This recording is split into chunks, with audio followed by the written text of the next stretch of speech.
What's up? What's up? Hey, what's up, you guys? Your girl Gigi. Hey, how you doing? Thank you for tuning in. Wanted to come and talk to you guys really fast. We right back like a smack at it to come and talk about Love and Marriage Huntsville. I just got done with the video talking about Destiny over there with whole lying. Oh, just lying. Maybe not even this. Well, it is lying because you're making false accusations. So I mean, all of it just wrong. And you trying to sit there and throw everybody out there like Love and Marriage Huntsville After Dark, like it's BET Uncut or something, and you out there spilling everybody's business that ain't got nothing to do with you. It's still alleging grooming, child. No. So y'all make sure to go check out that video. Yeah, so now I got done with that. I watched Love and Marriage Huntsville, so let's go ahead and get into this finale of this season. Where did we start off? Where did we kick up with? Ken. Oh yeah, Martell and Ken. Oh, hey, by the way, just a little quick intermission for y'all to hit that like button, okay? Drop a like in the collection plate if you're new or you're tuning in, okay? Does your girls wonder in the algorithm, all right? Just drop a like in the collection plate, all right? For the church, okay? For the church, all right? And everybody else who was already part of the Juice Box crew, you know what's up. Drop down the comment, let me know that you stopped by, tell me what you feel about this season overall and the reunion, okay? But let's pick up where we left off, which is Martell making that I was getting ready to say something, making that crazy behind joke about, I'll just be honest, we slept together, and it literally sucked all the room air out the room. And he's talking about, oh, I'm just kidding. And so everybody kind of looked at Ken like, you think that's funny? He's like, no, I don't. Like, it's stuff like this, and like, you're joking, but people who watch it gonna see it and take it like, oh, he telling the truth, you know? And so he was like, yeah, no, I don't like that. And when Carlos went to say something, Melody piped up and was like, you ain't gonna say nothing to that man? The way she was putting emphasis on man was killing me. You ain't gonna say nothing to that man? And Carlos was like, who you talking about? She's like, Martell, you ain't gonna say nothing to him? That man that's talking to you? Because it just seemed like you just quiet all of a sudden. Martell was so baffled, and he was like, what you talking about? I mean, he wasn't being disrespectful. She's like, man, this is just confusing me because you finally got a man, saying something, but he got some bass in his voice, and all of a sudden it's quiet on the set. Boy, when I tell you everybody cackled, Maurice let out the biggest, cackle, and he looked at Maurice like, you bitch, like, what is so funny? It's almost like when your friend get roasted in the group and you laugh and your friend look at you like, how dare you laugh at my expense? He was so mad at Maurice. He was like, it was funny, like, it was a good joke, quiet on the set.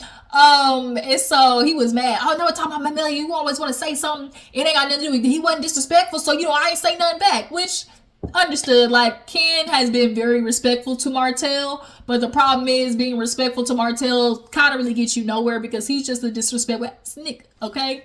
But with him not necessarily being overtly disrespectful to Ken, you are still doing passive aggressive disrespectful things to their relationship, which is why you got Carlos asking, like, well, do you understand why Kim would be upset in you saying these things? Like, do you want to when Carlos asked, he said, well, do you want to apologize for intimating that y'all could have done something together? And he was like, when did I do that? Tell me.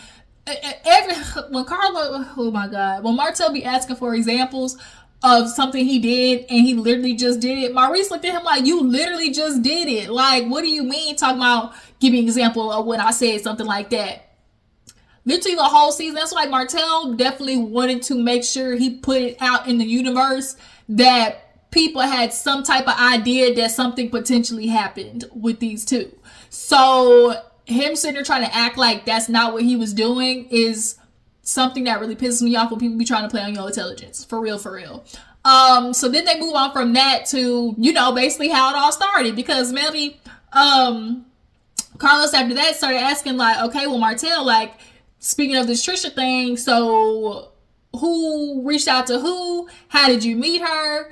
Oh, I know what it was. And because after that, they were like, so Carlos was like, well, speaking of, you intimated that y'all were together, or like, why did you act like you didn't know who she was? And he was like, well, because I did, like, she looked so different from the last time I had seen her. So he was like, oh, well, I mean, you spoke about, she wasn't basically good enough to hook up with when you saw her. Is that how you really felt?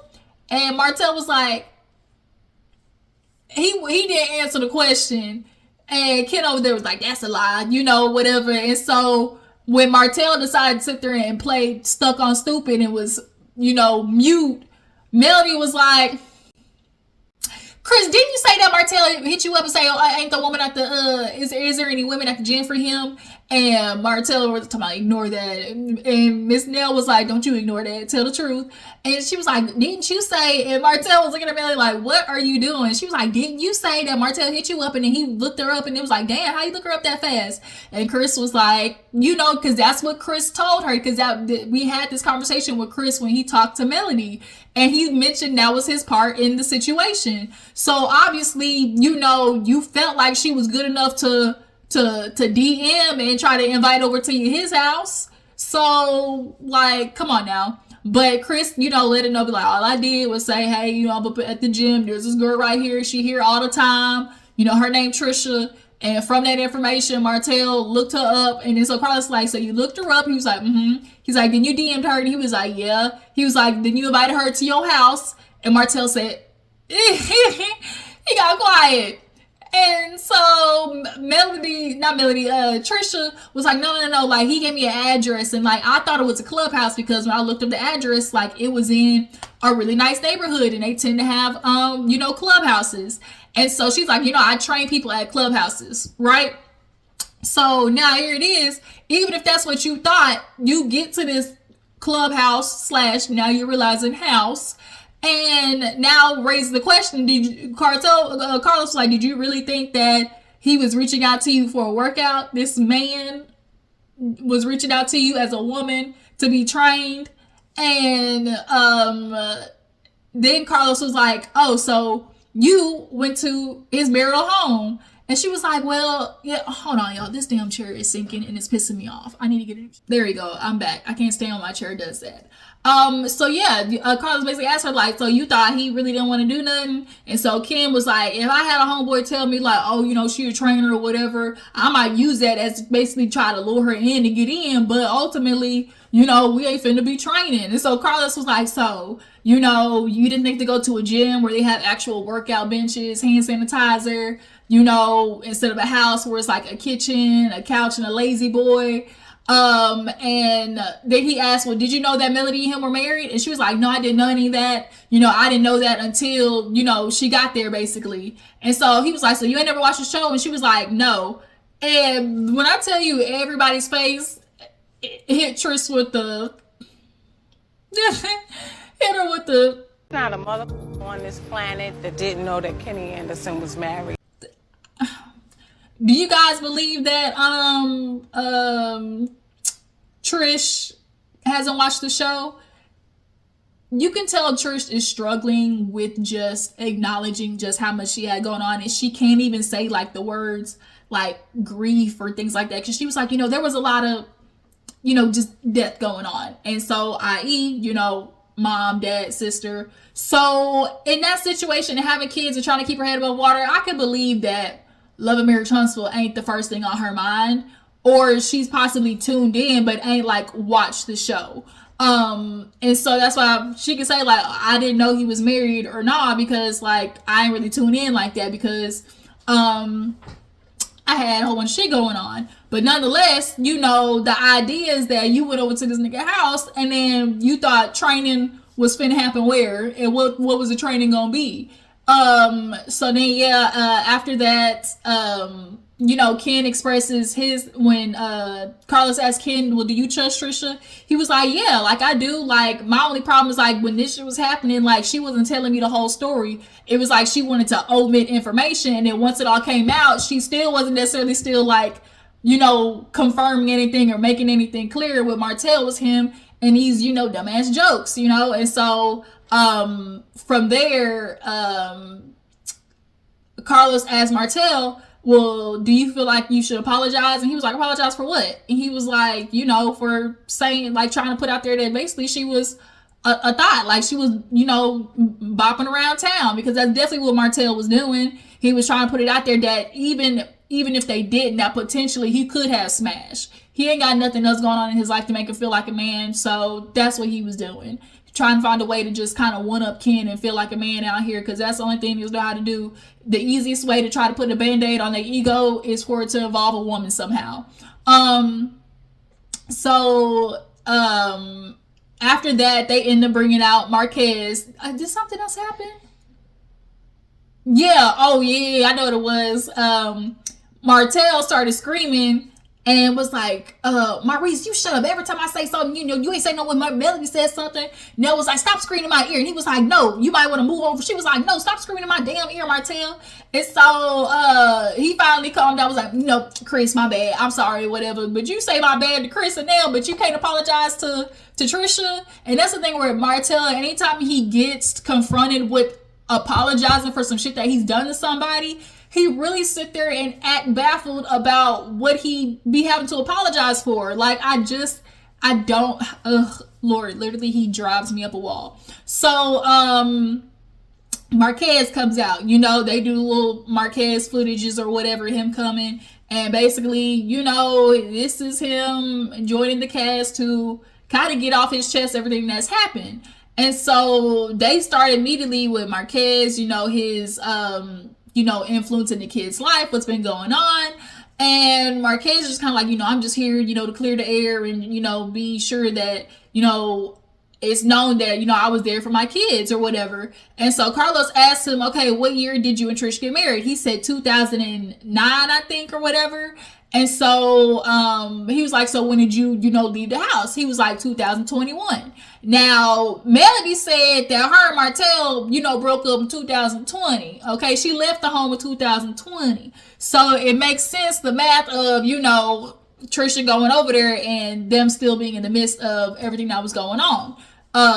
And so he left, and Trisha was like, but you weren't even really there. Like, you were just everywhere. Yeah, your name was on the lease or whatever, but you weren't there. Like, it's given Marquez was couch surfing, dotting and bopping around. He thought he was finna come back, and he felt like he really did not abandon her in those moments. And so, he feels like, I got the relationship with my kids. Only reason it's not happening is because, Ken and Tricia, are isolating me. They trying to ostracize me, with the relationship that me and Ken have, because it's not in a good spot. They purposely be leaving me out of stuff. And basically Ken was like, that is a bold-faced ass lie. Like, yo, son, I've literally done everything to help you. I've literally let your son drive my car to come see your ass for your birthday. So, no, you're not gonna sit there talking about I'm in the way of you and your kids' relationship, because that's just not true. So then after that, things started to get a little sticky. All right, it's getting sticky. Because now all of a sudden they going blow for blow. So now also too, Marquez is trying to bring up when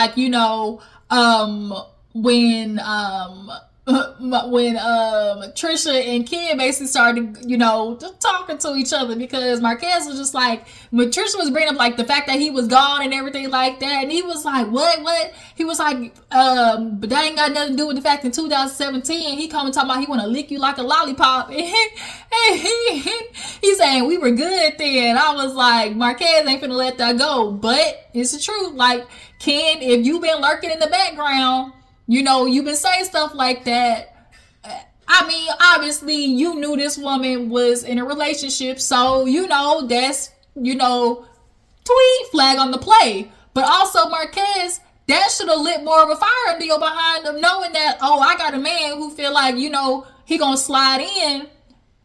And then you felt like, I'm gonna leave, and not get my shit together, knowing that I got a man right here that's trying to be runner up. That, I don't know why that didn't almost and like I said, influence you more to just act right, but it didn't. And so now here it is, you mad that that same man then swooped in when you all around Atlanta gallivanting. Come on now. So then now, when Marquez is like, man, it's gonna always be hard to try to co-parent with the narcissist, and they were, oh my God, the word narcissist. He was like, you are not the kid's father, you are not their dad, and so here's the thing. Yes, when you have somebody coming in the picture and they're not the biological father, yes, as Marquez says, you are the bonus parent. You are supposed to be bonusing to Tricia.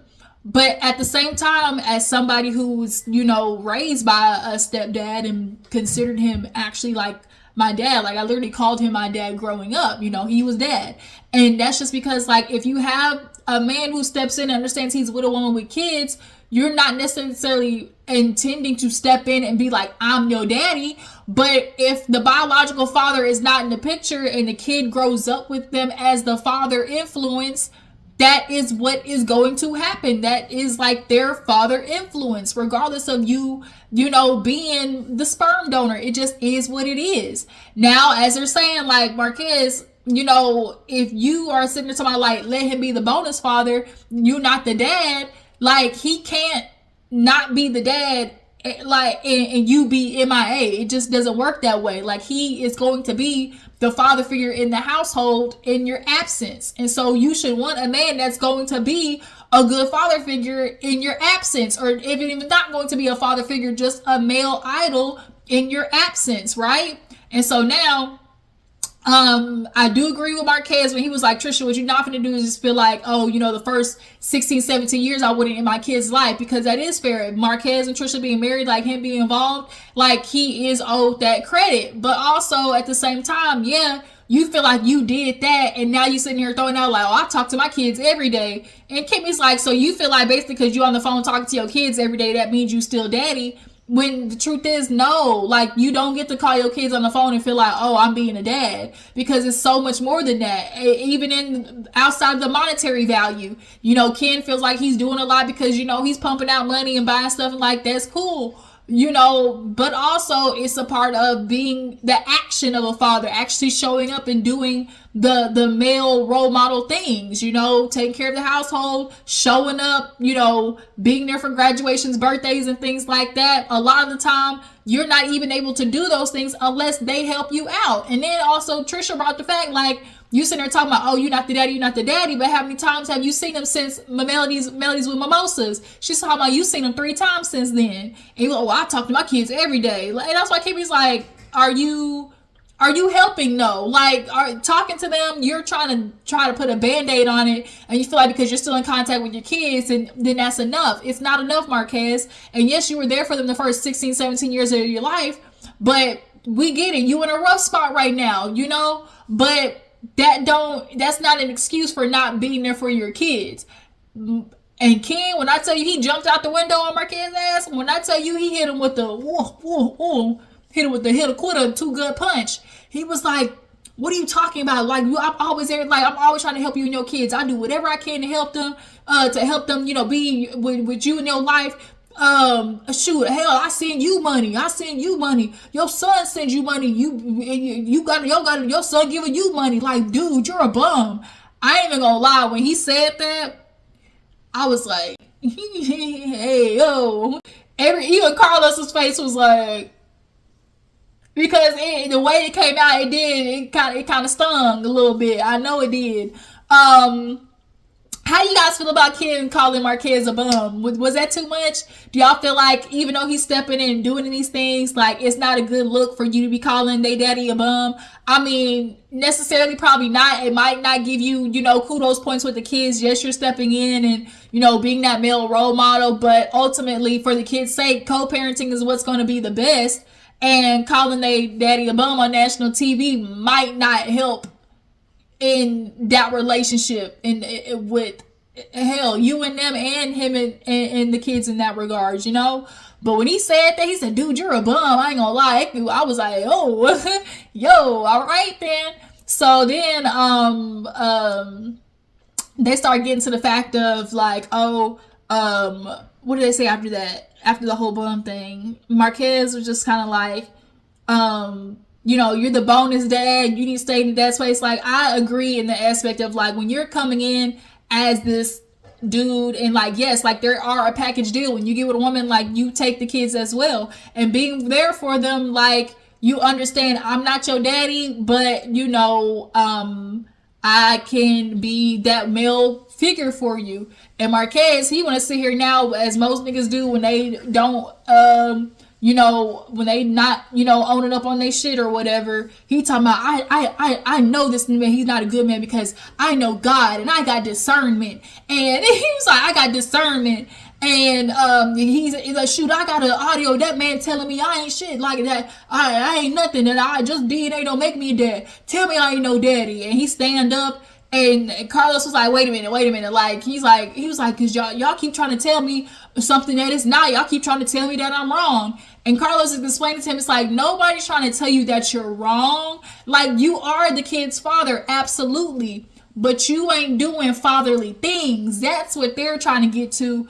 Even outside of monetary, even if they helping you in the regards of financially to help you show up, like, you gotta acknowledge that, Marquez. Like, it just is what it is. And then if you can't do the things financially, be there physically as much as you can, and calling them on the phone. Is that really all that you're forcing yourself to do, is be able to talk to them on the phone? And so Carlos had to explain to them, like, this is an opportunity. Like, I brought you here because I want you to get everything off your chest. But, this also is a time where you get to look back and say, like, I could have did things, better. And him trying to say, but I got it on the phone of, telling me DNA don't make me a father. I ain't no father. It don't. It's a lot of dudes out here that's pumping out kids and ain't doing a goddamn thing for them. Okay, you a sperm donor. You just having sex with a woman, and then 9 months later, ding dong, a baby pop out. It don't make you a daddy. It don't. It just don't. Just like birthing a kid don't make you a mama. Everybody's not meant to have kids out here. Okay. So after that, everything cooled down, and then they end up moving on. Carlos made a quick right turn. So, Marquez, you want to take Melody out on a date? He was just kind of like, what? So he was like, no, I just got really like an admiration for Melody, and so Melody was like, yeah, I think it's an admiration or whatever. Like, I can take it every time we talk. It's always about business and stuff like that. And so it's very uncomfortable watching Marquez, because you could tell he's just so uncomfortable in his skin, for real. And so for Carlos to just like try to put Marquez on Melody, like, Melody not interested in this man, stop it. So then after that, we end up getting into, was it the ladies? Is this when the ladies came out? I think so. Yeah, so after this is when the ladies come out. Let me check and see. All right, I'm back. So I had to go back and watch it. When I tell you I'm literally watching along and then giving y'all this review, because I'm a little toasty right now, so my brain's just I gotta warm my brain up. All right, okay. So basically, not after that. After they basically got into Marquez having an admiration for Melody, Carlos ended up asking them about the divorce. And so he asked, like, Tricia, well, are y'all divorced yet? And she was like, no. And he was like, well, who signed the papers? And basically Marquez was like, well, I'm the one who brought the divorce. And they were like, no. Tricia was like, I filed and got it notarized. And so Marquez is swearing he got his initials on that paper, okay? But Tricia and Ken is saying otherwise. And so Carlos like, well, can you get a divorce without his signature? Ken was on shooter in the state of Alabama. You got 30 days, and if you ain't signing it, it's going through. And so and it was also funny too. I said, now Ken, he on it, but when I tell you, Ken, you might have got him on the front end with that bum comment. Marquez hit you on the back end with the okie doke. He came back with a 2-hit quitter, because when Ken was like, oh yeah, he just like Martell trying to use business and get in with Melody. He was like, you think it's cool because your girl would have sleep with Martell? He was like, shoot, down before me, it don't mean nothing. He was like. He was like, still, she lied to you. Hell, she don't even want to marry you anyway. She don't want to marry you. When I tell you Ken couldn't even have a response, he was stuck. And I literally, when the way Marquez said it, he was like, and she don't want to marry you. Like, she really don't. I said, boom. Yeah.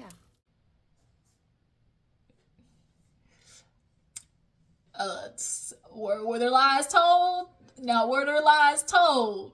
He was like, because y'all should have that shoe. If it was a purport to get divorce, and divorce ain't no problem, it would have happened 3 years ago. Like, basically, he was just saying, like, if divorce was gonna happen, it would have happened at the beginning of y'all's relationship because y'all been together for 3 years or whatever. And then at that time, Marquez and Tricia weren't really like, I guess, fighting for it. But in Marquez's mind, he was like, he was still fighting for his relationship. And Tricia was just thinking like, how, when we weren't even talking, Marquez, you don't get to say you're fighting for your relationship because you come back home after, going around and trying to find yourself or whatever in Atlanta. Like, that's not how that works.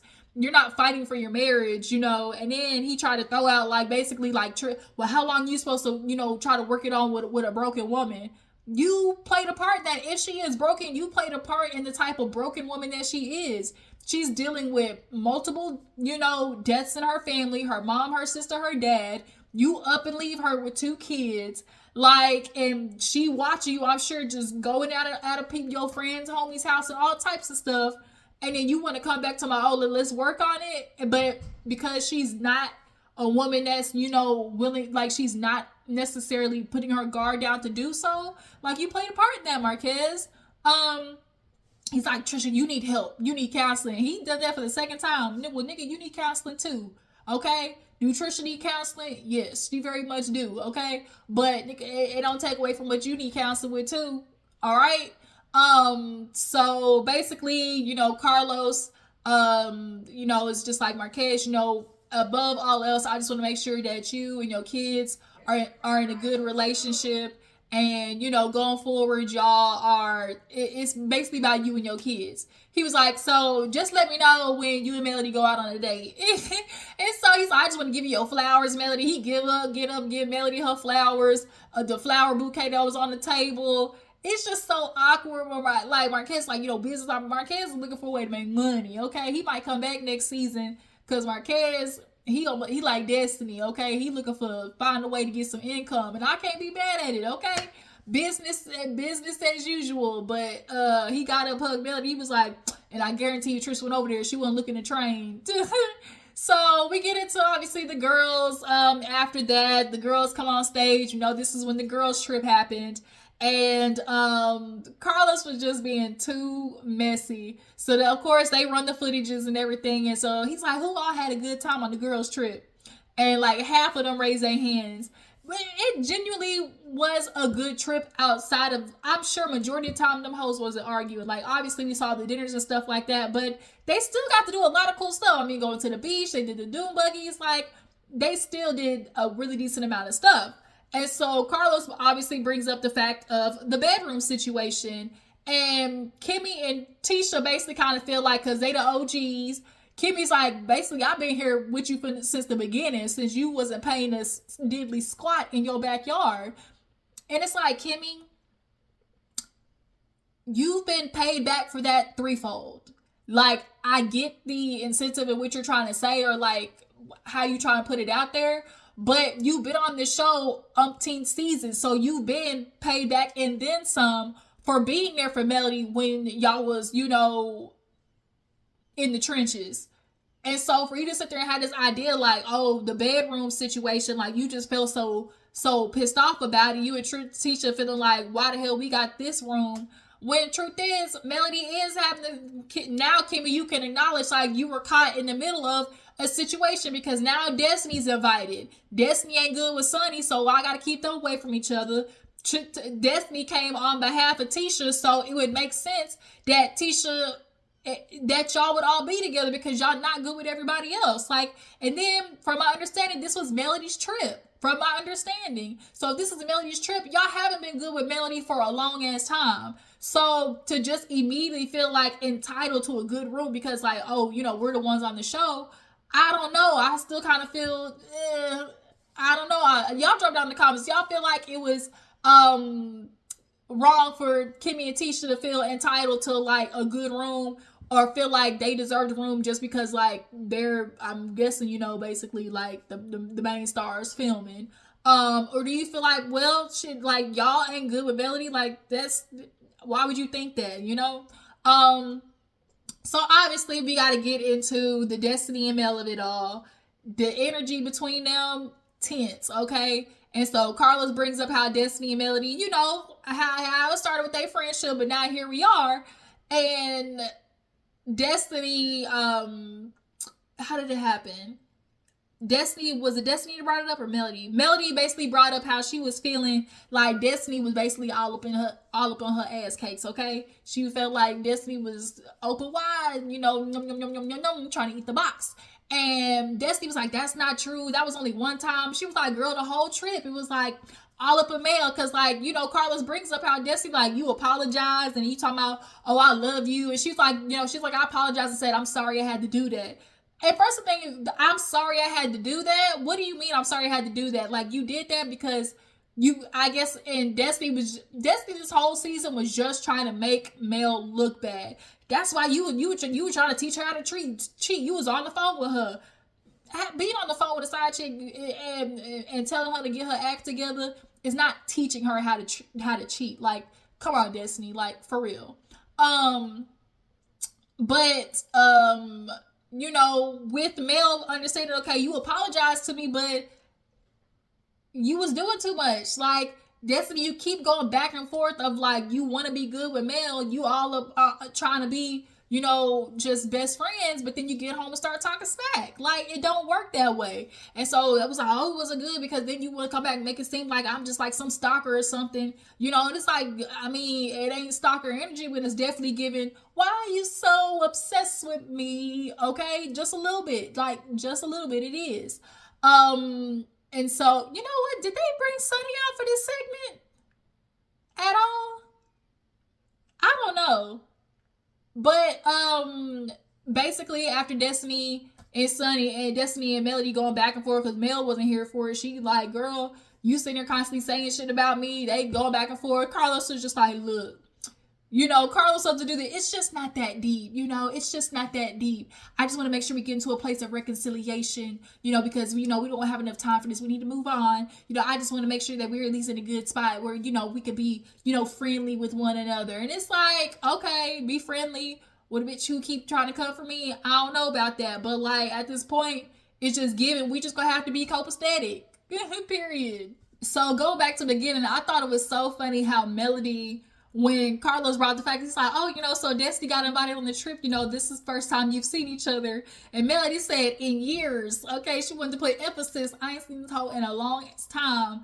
And, it just really just kind of leads to the fact that Destiny had so much stuff about how you're saying all these things about Mel, but you ain't seen this woman. But every time you seen this woman, the woman that you say did all these things to you, but every time you see her, it's, you want to make up. And as Melody was saying, girl, after, we was cool and everything, now you want to be like, whispering in my ear, girl, did you hear this? Girl, did you hear this? Basically, Destiny was wanting to immediately go back to how it was before, after, like, she feel like, acting like ain't nothing happened between them. And that's just not where y'all at. Y'all are at, arm's length friendship. But Destiny, you was trying to jump back into it with the girl. You talk about, like, girl, you really want to be in Melody's circle, point blank, period. And Melody ain't having it, and you pissed off about it. And so they basically just, going back and forth with each other. It ain't finna work, girl. You said this. And then Carlos was like, so this is where we're in. Obviously, y'all ain't gonna be good right now. But so Melody was like, and well, and she was just like, it is what it is. Always gonna be up if you stuck. And then Destiny was like, forever. Forever. Okay? It's up if you stuck. Forever. All right? So then we move on to Nell. Nell basically gets questions about asking if you feel like Melody's head has been inflated since the show. Has there been moments where Melody definitely has an inflated sense of self? Yes. But that's kind of been all of y'all. It's natural that at some point that all of y'all at some point have felt very highly of yourself. But I think with Melody's just a little bit different because she has such a strong fan base. It can immediately feel like, she's going to always be, aired up, and then on top of that, Nell was just kind of feeling like, what really did it was for her, Melody trying to sit there and say, like, she was basically nothing to her. And so Mel was like, wait a minute, like, you sitting there talking about, like, I got an inflated sense of self, but Melody loves the dramatics. She get up talking about, why don't everybody just understand that Mel's the queen of this shit? This is her stuff. Like, this is a Mel stuff. So everybody just need to fall in line. She was like, did you not say that? Like, that was you saying that, right? And so, like, Nell, it's just like, because at the end of the day, this is male shit. Like, in regards to Melody, Martell, the ones who brought this to the table. But, you know, for her to lean into almost like her kind of giving Shawnee O'Neal energy, I don't feel like that's all the time. I don't. You know, Nell, it really just kind of stuck to her, make Mel probably feeling like that way, especially when she tried to minimize, you know, what Nell did for her. She was like, you know, I was there for Melody, like, you know, her, Martell, or whatever. And Kimmy was about to say something, and Melody was like, you know, Nell, I appreciate you, or whatever. And when Kimmy piped up, Melody's like, hold on, I want to make sure you hear me. Yeah, Kimmy was like, and so Mel was like, you know, I yes, I say like my mom, God, everything, like, you know, but you were there for me, and, you know, you definitely extended yourself. So, like, I want to let you know, Nell, like, I appreciate you. Like, I'm sorry, whatever. So here it is. Mel has apologized for it. So hopefully going forward, this should be the, you know, the kibosh on all of that, you know? They bring everybody back to the stage. You know, they got to bring out their secret, you know, their secret guest or whatever. Talking about, it's Wanda. Is it Lance? Melody being messed up. Lance. Martell talking about Melody boyfriend. She said, you don't even know who my man is. Yeah, I got a man, but you don't know who he is. Stormy comes out. At first, I ain't gonna lie, from the back, it was looking a little, I was nervous, but as Stormy walked out, she looked really good. Of course, the hair looked amazing. The dress was nice.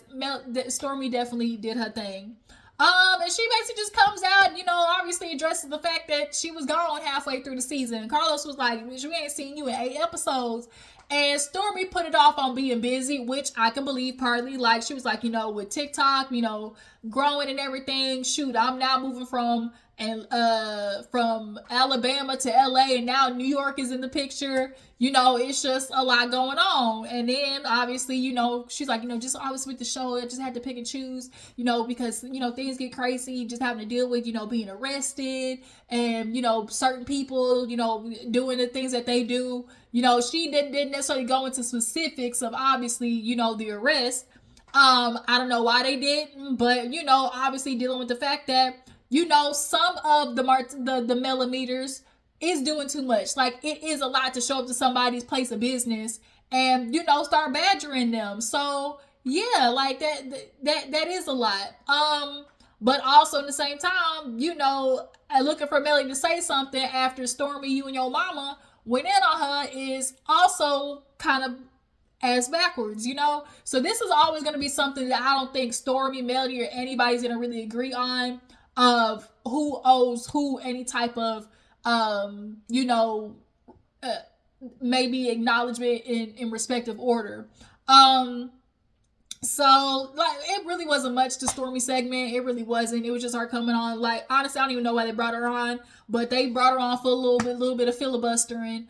You know, she basically talking about her business, and Stormy and Courtney also found a surrogate. So potentially next year, you know, now that Melody's gone, you know, maybe Stormy will come back because, you know, she'll have the baby and everything like that. So that'll be a legit storyline. So we'll see if Stormy comes back, y'all, now that Melody's gone. And then last but not least, y'all, they did a very good, they acknowledged Kiki. You know, that was something that everybody was thinking about. Like, are they going to talk about Kiki? And they did. Tisha ended up doing kind of like a little memorial service for her, because Kiki's family, actually, they did not want anything to do with Tisha. They even said that online when everything first happened. They didn't want Tisha around for nothing.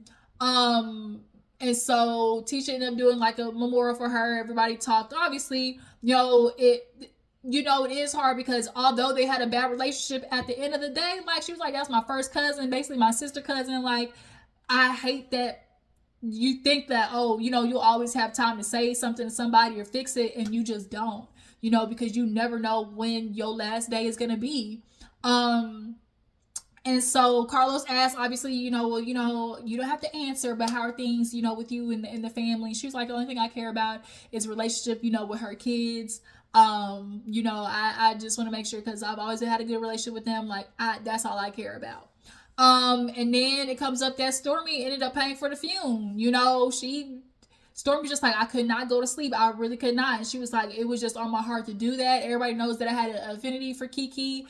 Obviously, we know why, because she suffered from having a friend who had her own, drug addiction. So, Stormy just kind of had maybe like a little bit of a softer, heart for Kiki. And she was like, it was just so crazy because when I called, the husband was literally talking to the friend like, how are we going to afford this? How are we going to pay for this? A lot of people don't have life insurance and don't be thinking about when you pass away and how's the funeral going to get covered. That's why they start selling fish plates, fish plates and t-shirts.